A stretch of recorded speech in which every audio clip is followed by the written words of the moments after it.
লখিমপুৰত বিশ্ব ঘৰচিৰিকা দিৱস পালন। লখিমপুৰৰ লাহনগাঁও গ্ৰাম্যানুভূতি উদ্যোগত অনুষ্ঠিত কৰা হয় বিশ্ব ঘৰচিৰিকা দিৱস। বিহংগ বন্ধু সহযোগত আয়োজিত এই অনুষ্ঠানত বিশিষ্ট ব্যক্তি হিচাপে উপস্থিত থাকে নেচাৰ্ছ ৱেকনৰ সৌম্যদ্বীপ দত্ত। এই অনুষ্ঠানত লখিমপুৰৰ ঢকুৱাখনা সগুণ সংৰক্ষণৰ ওপৰত কাম কৰা ফুলেশ্বৰী দত্তক পক্ষী মৃত সন্মানেৰে সন্মানিত কৰা হয়। মাণ্ডলিক গৱেষণা কেন্দ্ৰৰ ফালৰ পৰা কৃত্ৰিম ঘৰচিৰিকা বাঁহ বিতৰণ কৰা হয়।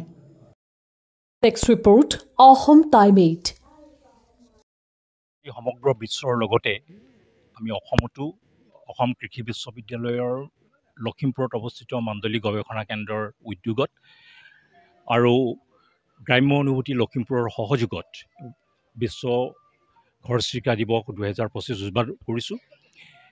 এই দিৱসটি বৰ্তমান 50খনতকৈ অধিক দেশত উদযাপন কৰা হয় আৰু ইয়াৰ আৰম্ভণি হৈছিল 2010 চনত আৰু প্ৰথম ভাৰতেই ইয়াৰ ক্ষেত্ৰত আগভাগ লৈছিল আৰু পুনেত থকা নেচাৰ্ছ ফৰ এভাৰ নামৰ এটা অনুষ্ঠানে পোনপ্ৰথমে এই দিৱস উদযাপন কৰিছিল আৰু আমিও অসমত 2011 চনৰ পৰা ধাৰাবাহিকভাৱে বিভিন্ন ঠাইত এই দিৱস উদযাপন কৰিছোঁ আৰু 2018 চনত অসমৰ 23খন জিলাত অসম কৃষি বিশ্ববিদ্যালয়ৰ সমূহ কৃষি বিজ্ঞান কেন্দ্ৰৰ সহযোগত আমি এই দিৱসটি উদযাপন কৰিছিলোঁ।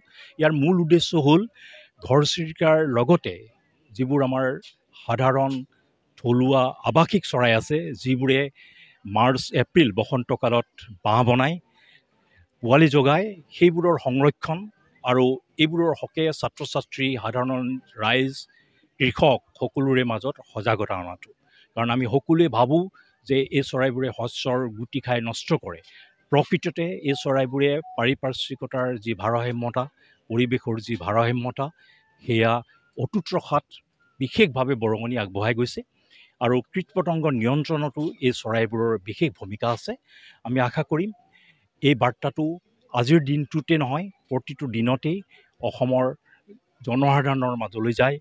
আমাৰ সকলো ছাত্ৰ ছাত্ৰী আৰু কৃষকসকলে এই কথা উপলব্ধি কৰি আমি সাধাৰণ বুলি ভবা ঘৰচিৰিকাৰ লগতে অন্যান্য আমাৰ আশে পাশে থকা চৰাইৰ সংৰক্ষণ আৰু বংশবৃদ্ধিৰ হকে কাম কৰি ধন্যবাদ। 2010 চনৰ পৰা যেতিয়া আন্দামানত প্ৰথম এই দিৱস উদযাপনৰ লগত অংশীদাৰ হ'লোঁ, তাৰপিছত অসমত ঘূৰি আহি আমি দেখা পালোঁ যে আগৰ আমাৰ যি অসম আৰিৰ ঘৰ, খেৰৰ ঘৰ সময়ৰ লগত নোহোৱা হৈ গ'ল আৰু এই চৰাইটো যদিও বনৰীয়া ইহঁতি মানুহৰ লাগি থাকি ভাল পায়, মানুহৰ সৈতে একাত্ম হৈ ইহঁতি জীৱন নিৰ্বাহ কৰে।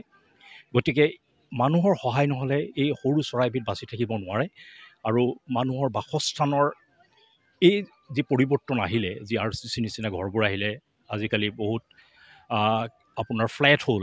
গতিকে আমি প্ৰথমতেই ইহঁতৰ বাবে কৃত্ৰিম বাসচবাহ নিৰ্মাণ কৰিবলৈ আৰম্ভ কৰিলোঁ আৰু যোৱা 14 বছৰত আমি প্ৰায় 10,000তকৈ অধিক বাসচবাহ বিনামূলীয়াকৈ অসমৰ বিভিন্ন ঠাইত বিতৰণ কৰিছোঁ আৰু মোৰ আজি ভাল লাগিছে আজি এই 14-15 বছৰৰ কাম কৰাৰ পাছত যে মানুহে এই ব্যৱস্থাটোক আন্তৰিকতাৰে আঁকোৱালি লৈছে আৰু এই চৰাইবিধৰ কাৰণে বাসচবাহ সংস্থাপন অসমৰ সকলো ঠাইতেই কৰিবলৈ আৰম্ভ কৰিছে।